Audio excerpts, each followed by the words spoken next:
ഇനി നമുക്കൊരു മുട്ട റോസ്റ്റ് റെഡിയാക്കാം. ഏകദേശം ഒരു 3-4 പേർക്ക് കഴിക്കാനുള്ള അളവിനാണ് ഞാനിവിടെ പറഞ്ഞിട്ടുള്ളത്.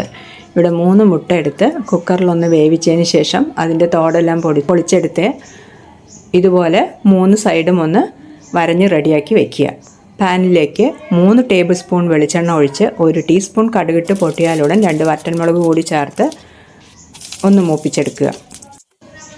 കടുക് പൊട്ടി വന്നാലുടൻ അതിലേക്ക് ഒരു 6-7 വെളുത്തുള്ളി അല്ലി, ഒരു ചെറിയ കഷ്ണം ഇഞ്ചി ചെറുതായി അരിഞ്ഞത് അതുകൂടി ചേർത്ത് ഒന്ന് മൂത്ത് വന്നതിന് ശേഷം 3 വലിയ സവോള കനം കുറച്ച് നീളത്തിൽ അരിഞ്ഞതും ചേർത്ത് 3/4 ടീസ്പൂൺ ഉപ്പും 1/2 ടീസ്പൂൺ മഞ്ഞൾപ്പൊടി കൂടെ അതിനോടുകൂടി ചേർത്ത് നന്നായി ഒന്ന് ഇളക്കി യോജിപ്പിച്ചതിന് ശേഷം കുറഞ്ഞ തീയിൽ തന്നെ 10 മിനിറ്റ് അടച്ച് വെച്ച് നന്നായി ഒന്ന് മൊരിയിച്ചെടുക്കുക. ഇടയ്ക്കൊന്ന് തുറന്നു നോക്കി ഇളക്കി കൊടുക്കുക.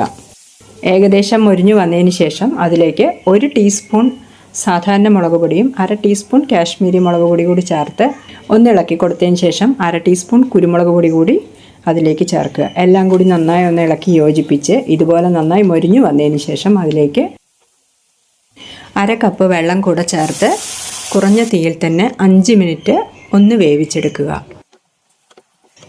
5 മിനിറ്റ് കുറഞ്ഞ തീയിൽ വേവിച്ചെടുക്കുമ്പോഴത്തേനും അതിലെ വെള്ളമെല്ലാം വറ്റിക്കഴിഞ്ഞിരിക്കും.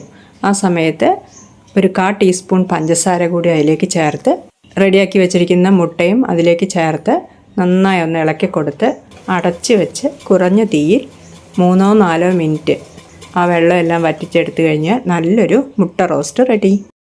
ഈ മുട്ട റോസ്റ്റ് നമുക്ക് ചപ്പാത്തിക്കും അപ്പത്തിനും അതല്ലെങ്കിൽ ചോറിന് സൈഡ് ഡിഷായിട്ടും നമുക്കിത് ഉപയോഗിക്കാം.